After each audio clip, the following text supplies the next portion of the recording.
Hey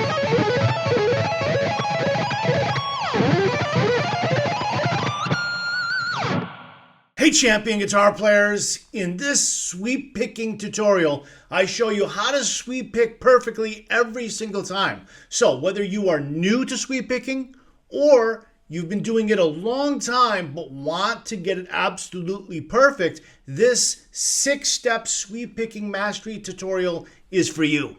Hi, I'm Tom Hess, and when I learned to sweep pick, it did not come easy for me at all. It took a long time to master it. But the big problem I had was that I thought I had learned the right way to sweep pick and figured I just need to practice more and I'll eventually get it.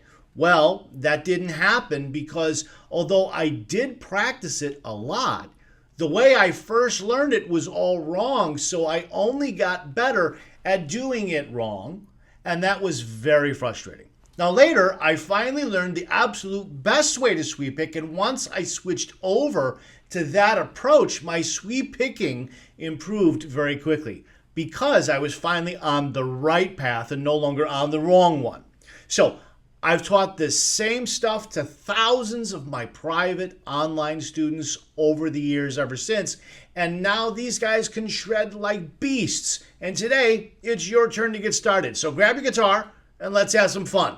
So the first step towards mastering your sweep picking has to do with how you hold the pick. Okay, now you want the pick to be stable. As you're sweep picking, you don't want the pick to be turning like that. So it's got to be stable. Okay, I hold my pick like this. Now, what's really important here, other than the pick moving, is the depth of the tip of the pick. So if you measure between the bottom of your thumb and the tip of the pick, that should be about 1/8 of an inch, or if you want to use the metric system, about 4 millimeters, okay? If it's significantly more than that or significantly less than that, you're probably going to run into problems, okay? If it's more, the pick becomes less stable, okay? And the tip of the pick digs down too deeply into the trench of the strings. The trench is the space between strings. It's digging down too deeply in there, and that's going to cause additional resistance and cause the pick to flop around. Now, if it's too little, then you might get unwanted pinch harmonics, or you run the risk of even possibly muting the strings that you're trying to play. So you want to be careful.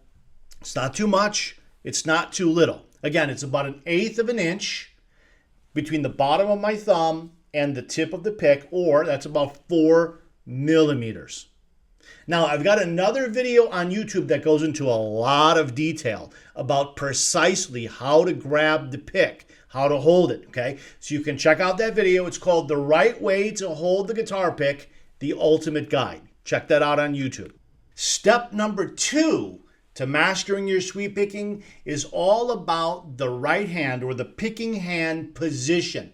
Where the hand is located on the guitar makes an enormous difference in how easy or how hard it's going to be to master sweep picking. Obviously, you want it to be as easy as it can be, all right? So the position that I use is I take my hand and I do this. That's it. Take the hand and do that. I'm not doing anything special, not turning my arm, turning my wrist, not putting my palm on the bridge, none of that. Take the pick, take the hand, that's it. That's all you do. Take your hand, that's it. That's the position, okay? So you don't have to do anything fancy. If you find yourself turning or twisting anything or doing something weird or goofy, you're probably on the wrong track and it might be harder for you, okay? Now, in order for this hand position to work, the way that it works for me, you've got to hold the pick the way that I hold it, as I referenced earlier, okay? Otherwise, if you hold the pick a different way, that's okay, but then this position may not work so well for you. Now, I also use a technique called thumb muting. That means that as I'm sweeping across the strings, my thumb is muting all the lower strings on the guitar. So if I'm playing an arpeggio or a scale or whatever, and I'm on string 3 in this moment. The pick is on string 3. My thumb, this part of the thumb on the side, is muting all the strings this way. That would be strings 4, 5, and 6. Okay, so here I am on string 3, and my thumb is muting strings 4, 5, and 6. How does it do that? It just lays there. Okay, that's the position. It's just laying there. There's nothing special about it. I don't turn my hand, twist my hand. My hand is basically flat, okay, on the guitar. It's just holding the guitar pick, okay? Flat hand holding the pick. The thumb rests on those lower strings. Now, if you hold your guitar pick like this, where the pick is on the side of the finger, side of the first finger, and then you clamp down with your thumb, you will not be able to do thumb muting. It won't be possible. Why? Because the tip of your thumb will be hanging off the edge of the pick. That makes thumb muting impossible. Okay, the thumb's got to be behind this edge of the pick. Okay, this is the edge that's where the string is as you're sweeping, as you're ascending. Okay, so you want to hold the pick this way. Okay, my thumb is perpendicular to the tip of the pick. There's my index finger. Okay. There's my thumb. Okay, now, when I put my hand here, I can do the thumb muting and the pick moves straight across. Next, step number 3 to mastering sweep picking, the right hand or the picking hand motion source. What does that mean? It means that when you're moving your hand or moving the pick, the source of that motion matters a lot. Okay, now, you can, if you want to, you can use your wrist. However, when you do that, the pick angle and the trajectory of the pick changes from string 6 to string 1. The articulation will be different. The two-hand synchronization between the two hands will be harder, for sure. Okay, and the pick attack won't be consistent across all 6 strings. So what we want to do is have the picking hand, move in a straight line. We don't want it to move this way, which is what happens when you use your wrist. See that? See that? I'm here, then I'm here. When I use my wrist to sweep across, the pick travels, the hand travels in this direction. If I use my elbow, we have the same thing. Pick starts here and ends up over here, right? It goes this way. And again, we've got problems now when we pick that way, because the pick angle, the relationship between the pick and the string, changes on each string, and it gets worse. The angle gets more severe. That makes it harder to synchronize the two hands because it will feel different to you on each string, thus making it harder to synchronize the hands together. And we want the synchronization to be easier, not harder. Okay? In addition, the pick attack will be inconsistent from the lower strings to the higher strings. Why? Because the pick angle has changed from the lower strings to the high strings. We want the pick attack to be as consistent as possible when we're just sweeping on default. Now, you can choose to change the pick attack anytime you want to, but when you're not trying to change it, we want the pick attack to be consistent, okay? And also the tone. The tone will be worse. The more the pick turns, the worse the tone's going to be. Okay, so what we want is our hand to move this way.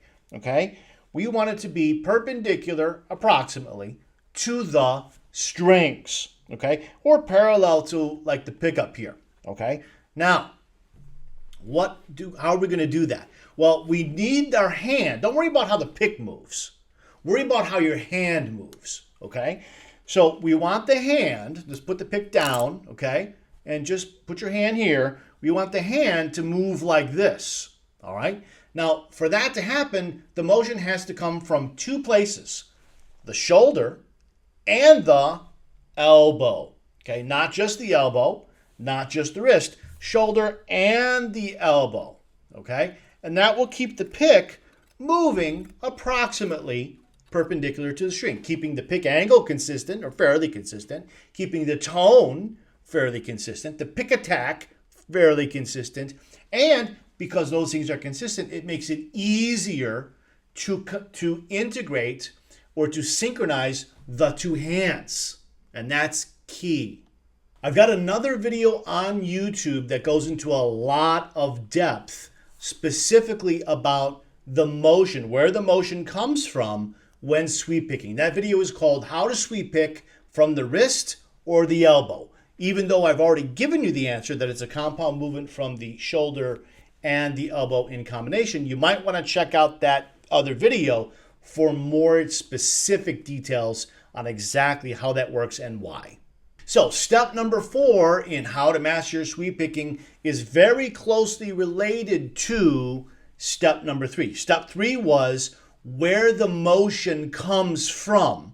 And we said it was shoulder and elbow in combination. So step 4 is how the hand needs to move. Now, if you're using the compound movement between shoulder and elbow, what's going to happen is that the hand should move basically parallel to the pickup, which is perpendicular to the strings. Okay?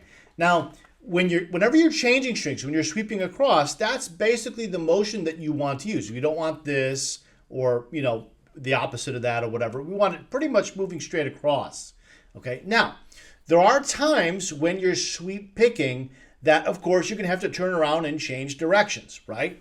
When that happens, there are two ways that the hand's going to move, okay? The first is a small flick of the wrist back up. So if we're descending, right, we're going to flick just a little bit the picking hand so it starts momentum the other way, okay? Now, that doesn't mean that we're using the wrist to sweep pick up when we're descending or going up towards the floor. I'm not suggesting to use the wrist to do that. I'm only suggesting that once you go across the strings, in order to change directions, to help the hand get moving in the right direction, we're going to use our wrist just a little, to help build momentum to come back this way, okay? So you're going across. See that little flick there? Now, once that flicks with an upstroke, just like you would do if you're alternate picking or whatever, that's going to help the pick start traveling in this direction. And we're going to, again, use our shoulder and our elbow to pull the hand back, okay? We're going to pull it back so that we can sweep this way, okay? So we're coming down here, little flick as we pull our arm back through this compound movement. So it's two motions to change directions. A short flick of the wrist, and then the compound movement here to push the hand forward or pull it back. Now, what I'm describing is the same whether you're going this way and then want to turn around and go that way, or the opposite. If you're sweeping this way, you're descending an arpeggio, let's say, and then you're going to turn around to go back that way. It's the same thing. The wrist is going to flick this way now, down, and then as the arm moves the hand in the direction we've been talking about. Step number 5 to learning and mastering sweep picking is the pick trajectory. Now, I know that you probably know that if we're sweeping this way, that the pick has to move in that direction. Obviously, everyone knows that, right? Same thing if we're sweeping the other way, the pick's got to move in this direction. But what happens is when people are learning this for the first time, what I see among thousands of students that I've taught over 30 plus years is they're not really sweep picking. What they're really doing, those who have got it wrong, what they're really doing is a series of consecutive downstrokes when they're going this way, down, down, down, down, down, or when they're going the other way, it's up, up, up, up, up. That is not sweep picking. That's called playing a bunch of downstrokes and then playing a bunch of upstrokes, not sweep picking, okay? So 2 or 3 or 4 or 5 downstrokes in a row as you cross strings, that is not sweep picking. Not sweep picking, okay? Don't let anyone tell you that's sweep picking. It ain't, okay? Sweep picking is a single motion, one downstroke, one large continuous downstroke. Not 5 in a row, not 3 in a row, not 6 in a row, no other number. One. It's always one. If your hand is not doing one continuous, seamless motion, you are not sweep picking. You're doing something different. You're doing something else. Okay? So, now, why am I making such a big deal about this? Because when you're first learning it and you try and practice it really slow, what's going to happen is most people are going to do this. Let's say I take the C major arpeggio. Okay? They're going to do, okay, downstroke, downstroke, downstroke. See the problem? Look at this hand. What's the problem here? Watch. This is all wrong. Why is this wrong?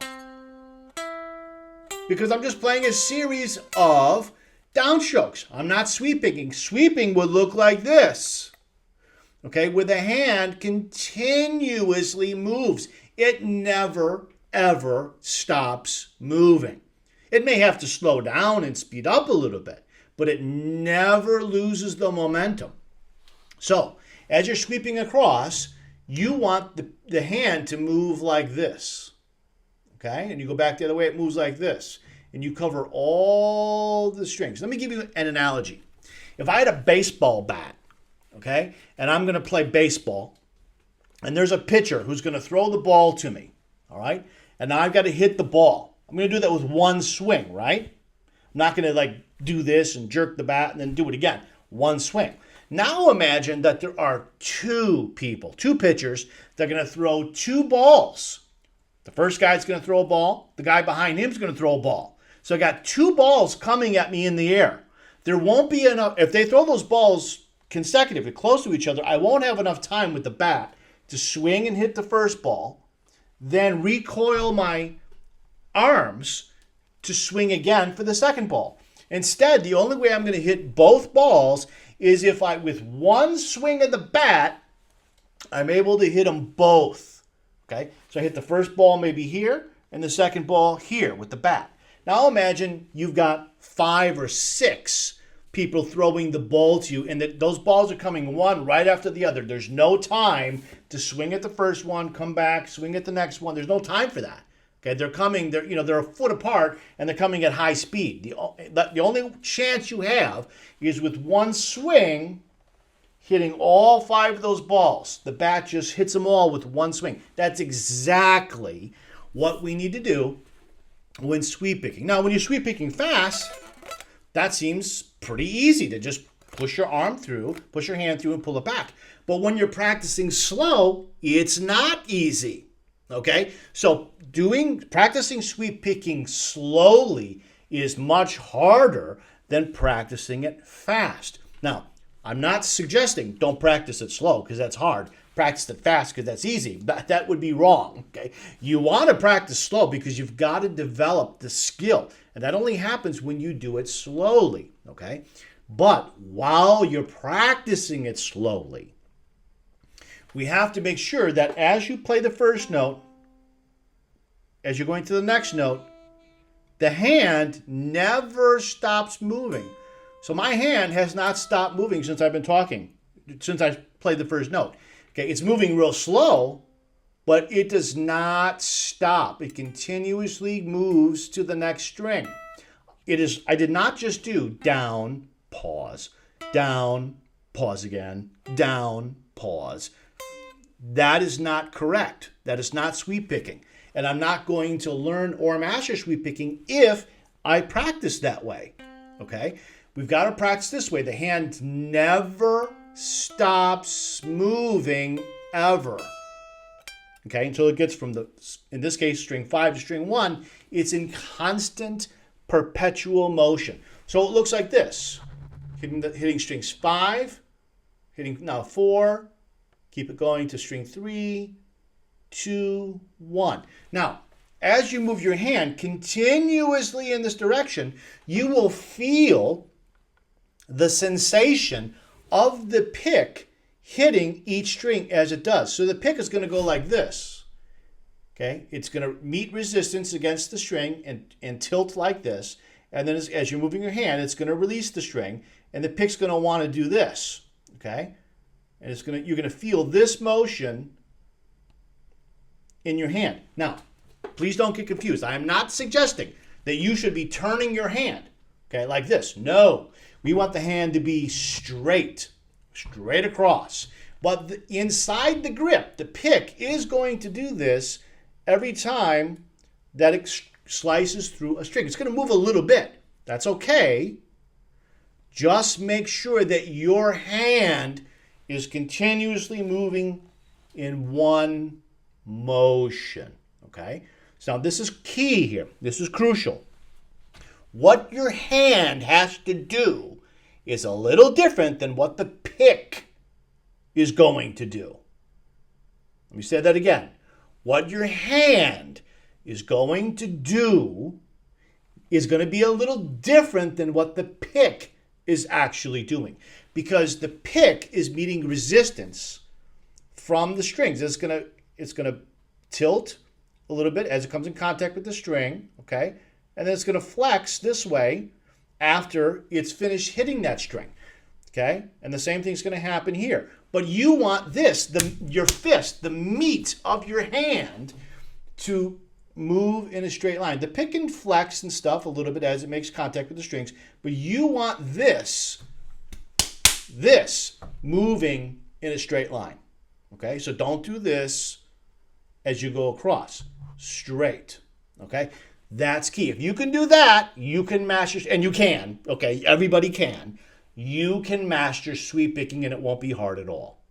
All right, step 6 is something I was just talking about. It's continuous momentum. When I was speaking, I was basically taking 5 and 6 and combining them together. But let me separate them, okay? Step 5 is that sweep picking is not a series of downstrokes. It's not a consecutive downstrokes or consecutive upstrokes. It's one continuous motion, okay? One motion is sweep picking. One motion is sweep picking. That's step 5. Step 6 is continuous momentum. And I talked about that a minute ago as well, where even though the pick is going to meet resistance, we still need the hand to continue on and not get caught up in the up and down movement or the flexing or the turning of the pick. The picking hand has to continuously move while sweep picking, okay? So don't worry so much about what the pick is doing. As long as you have the right pick grip, the right hand position, the correct hand position, and you're doing everything that the hand, and you got the right motions, okay, the compound movement, all right? And it's one motion, not 5 or 6 downstrokes or 5 or 6 upstrokes. Focus on what your hand is doing, not what the pick is doing. And you want, step 6, continuous momentum. All right, so how do you practice all the ideas I discussed in this sweep picking tutorial? All right, so first, go through those 6 steps. Go through them in order, okay? And when you do that, you'll be able to perfectly sweep pick. Now, is it going to happen immediately overnight? Well, if you're new to sweep picking, if you're a beginner, it's not going to happen, all at once overnight from one day to the next. If you already have a lot of experience sweep picking and you just need to make some little fine-tuning adjustments, probably 1 or 2 of those 6 steps is what you might need to make a little adjustment to take the skills you already have of sweep picking and make them be solidified so you can sweep pick perfectly every time. No matter where you are in the spectrum, new to sweep picking or experienced with sweep picking, the point is this: once you learn the right ways, as I've laid out, and you are patient enough with yourself to go through them, you only have to learn and master it once. And once you do, you've got it forever, okay? So if you never sweep pick again for the next 30 years and you pick up your guitar 30 years from now, you'll still remember all the right motions because it gets into your head. And that's exactly what we want. So today we've been talking about the fundamentals of sweep picking, the 6 steps in this tutorial. But once you are learning, or as you are learning, how to master your sweep picking, you also want to know how to turn any arpeggio that you know into dozens of highly creative sweep picking licks. Even if you can't sweep pick fast yet, I'm going to give you 25 examples of cool arpeggio variations created from one single arpeggio. I'll show you 25 variations that will jumpstart your creativity and inspire you to create dozens more variations yourself. So you've got an endless amount of cool arpeggios to play. Okay, so you're not always playing the same ones up and down the guitar all the time. I'm also going to give you 5 ways to use contour shift to turn any arpeggio into a totally killer lick. That's a really cool technique there. And I'm also going to show you why inserting unexpected rests can be the easiest way to add a lot of fire to your arpeggios, and how to use slides and tremolo picking and vibrato and other phrasing nuances to make any arpeggio sound awesome without changing any of the notes that you're playing. Okay, and then I'm going to show you how to creatively add any other notes to standard arpeggios to drastically change their sound and make them more fun to play. Now, all you've got to do is download your copy at the link below. This is totally free to you. The Guide to Playing Endless Arpeggios. Download it free, no strings attached, and you will have a tremendous amount of easy ways to be very creative with arpeggios. Take one arpeggio, turn it into 50 arpeggios that are all different, and they all sound totally unique and very cool.